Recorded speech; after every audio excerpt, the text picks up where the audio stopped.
The world's most popular condiment. Could it be our secret ingredient this week? We'll do that plus an overseas letter coming up. Fire it up.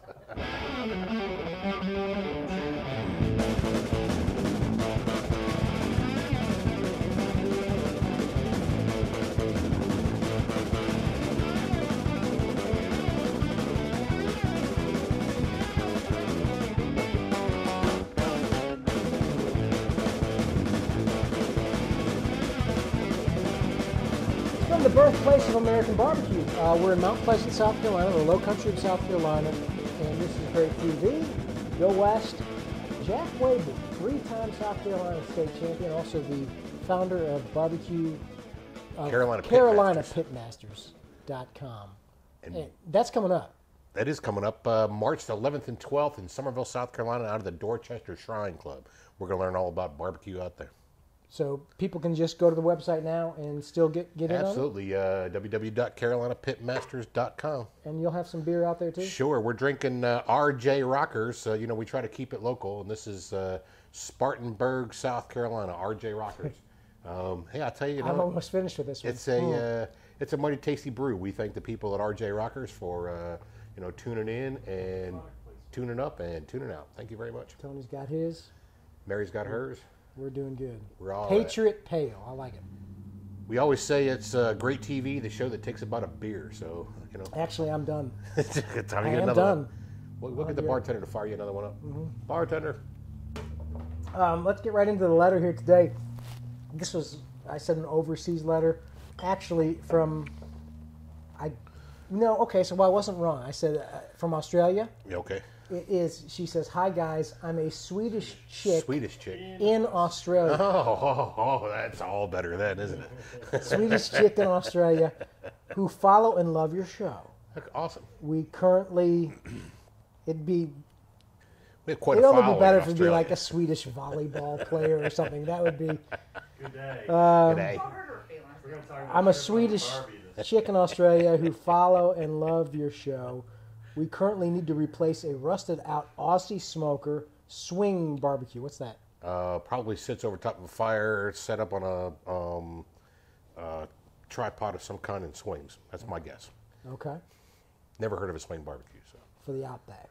But believe it or not, they do not sell in Oz anymore. OZ, I guess Oz. That's for Australia. Oz must be Australia. So we have been looking at pellet hopper barbecue and wanted to know what you're thinking about this kind of model of barbecue. This is something that is new to Oz, and I have never seen one used, but it certainly piqued my interest. Coal barbecue is very limited in Oz. Most is gas, except for Weber, but we want something else. So Swedish Lena. Lena, that is an excellent question. Pellet cookers are on the up-and-coming rise right now. There's a couple of companies out there that do a very good job. One is called the Traeger Company. That's Traeger, maybe two G's. I don't quite recollect. Mm-hmm. They make a nice cooker. There's also the people at Cook Shack make one too. It's Fast Eddie over at Cook Shack. They make a very nice pellet cooker as well. The theory behind pellet cooking is really simple, Bill. There's a auger and a hopper full of pellets and a fire source more or less on the bottom. You get the pellets burning, and there's a thermocouple that hooks into the chamber.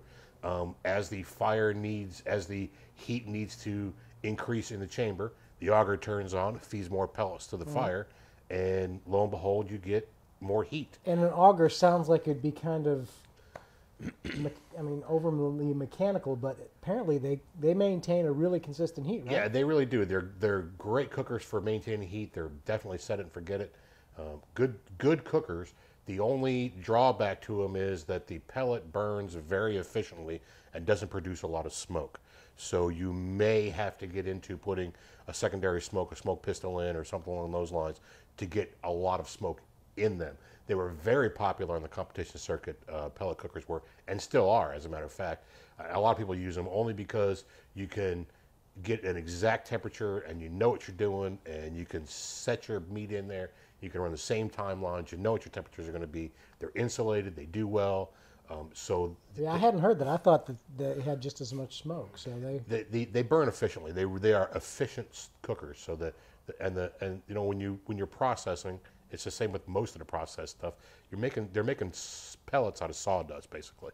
So there's not a lot of smoke in them. I don't have one, so I can't say that is true. That is what I've heard from the fellows that have them. And I have seen fellows that have gravitated away from that because the reflection right now in competition barbecue is smoky. And they're more, seems like the more smoke you're able to put on the meat right now, the better you're doing in contest world. So the big cookers are kind of coming away from the pellet smokers into the offsets because there's more smoke in the offsets. I don't know. It looks very cool, and they look like they're pretty. Cool cookers. I shot some a couple years ago at videotaped it, and it's amazing how much fire is going on in that little fire chamber. pot. That little fire pan is actually what it's called. And I got to tell you, I'd like to have one. I don't have one. I'm looking at one right now. We'd like to have one for a chicken cooker because you can make it when you're doing the contest thing like we're doing. Another cooker. Something's got to go to get in the cooker. But when you're contest cooking, you get a constant temperature and you're using constant heat and you're using constant sizes of meat and you get a timeline down and you can do exactly the same thing time after time after time after time. Repeatable. It's repeatable and it's dependable. And because of those two things, I would always recommend them. I know that I don't know if Traeger is NSF approved. I don't know what the Oz requirements are for all that. I know that the Cook Shack is one of the only cookers of its kind that's NSF approved for doing commercial She smoking. didn't even say anything about competition. She's just talking about backyard. Yeah, man. Go for it. The only thing I would worry about is, anytime you're shipping metal, you gotta, it's going to be expensive to ship metal. It's heavy. I don't know if you can get the auger systems and, just buy the fire system itself and hook them onto something that they would make that you get a fabricator to make or Traeger what that is. or Fast Eddie? Traeger or Fast Eddie, which is Cook Shack. All right. Good stuff. Our great place today, how about this for a totally different kind of cooker? We just talked about pellet. The La Caja China, which is my favorite. I've never used it. You've got one. I saw it in your garage. This is Roger over just down the road in North Charleston doing a whole hog with his La Caja China. We're going to pull the Caja China out, Bill, for Carolina Pit Masters, and I really hope that you can get out there and we'll take some video of it and we'll get our own Caja China picture. The Caja China is basically a microwave cooker, which means that the heat comes down, the meat is inside a chamber, you put the coals on top, and you can see the coals on top of the cooker right there, and the heat radiates down on top of the meat. I mean, it's basically a box. It's a box. It's a wood box. Metal line and wood La box. Caja China is the brand name. That is the brand name. Because I've actually seen some other generic ones, which they can't be that much to it, but... My buddy Russ Cornett, and we've had him on the show before, has a Cajun microwave. Going back to Louisiana, he's giving it back to his dad. I've got an invention for us. Good. So we'll have to make our own La Caja Chinas. Awesome. The Great Crate. The Great Crate. Awesome. That's a great idea. Watch for that coming soon. Watch for it coming soon. Patent pending. Our gadget today. Let's just get right to this. Our gadget is more of a gloves? tip. We talked about this before, Bill, when we had the big neoprene gloves. Remember we had the big clumsy neoprene gloves on? We talked about the heat resistant gloves. And I told you when we were out on the cooking the hog at the church, and when we had the neoprene gloves out and we had them out the other time, I told you there was a way to get the brown jersey gloves or the jersey gloves and make insulators so that you'd have more dexterity with the meat. So these are regular brown jersey gloves that I picked up at my Walmart. I think you get a 3-pack for about $5. I get those, the white ones there. I think we get them at Northern Tool. You could buy those in a big pack. And basically, it's real easy. These are standard large gloves that we buy, from the restaurant supply store.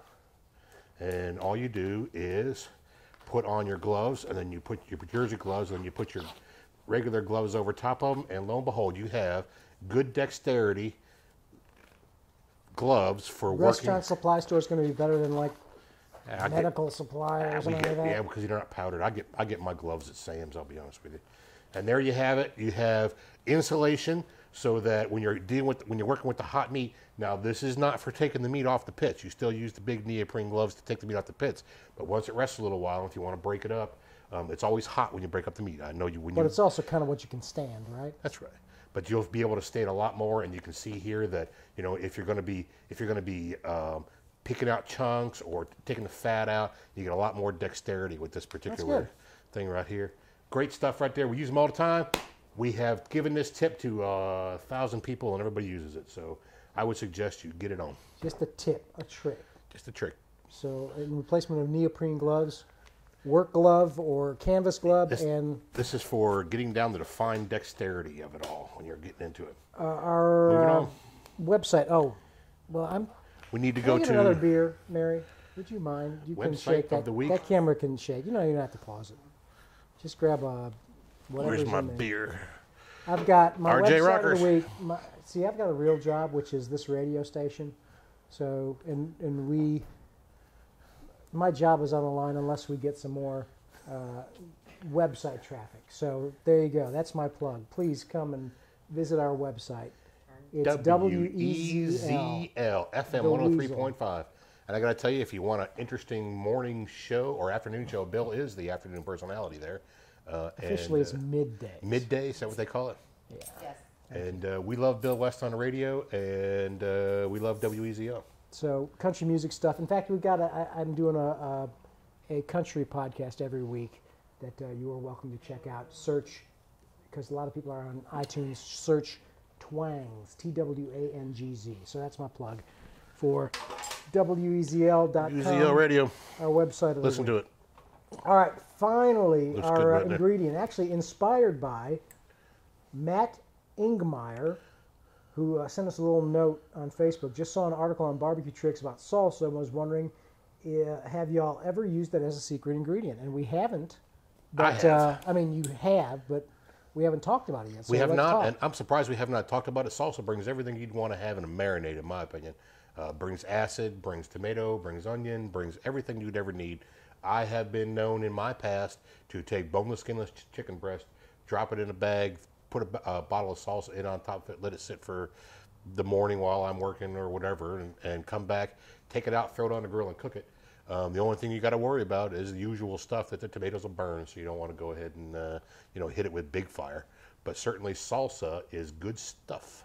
I like it. Easy as that. And when I make salsa, my only tip for that, I said I got a little trick that I use. I use whole canned tomatoes when I make salsa. Sure. Even over fresh sometimes tomatoes, because they taste better. They seem like they make a better salsa and it works. But Consistent, I would say. So yeah, salsa for Salsa. barbecue. Good stuff. Good stuff. Yeah, man. Put it on your pork loin. Put it on your chicken. That's it for this week. Make sure you send us your great plates. We need some more pictures like we have with the Cajun. Yeah, man. And anything. Let us know what you're doing out there. Remember, we're going to close down the Facebook group site. We want to get everybody over to the fan page. So if you're watching us on the group site, get over to the fan page. Send me a great plate. I love to work with the great plates. I get them up there as quick as I can. We all work, so It's really easy to load them too. Yeah. Even if you go to greattv.com, we got it set up really easy. load them right on. So see you next week. Remember, it's important in this world to think global, buy local, stay sustainable, and for goodness sakes, hug your mama. HYM.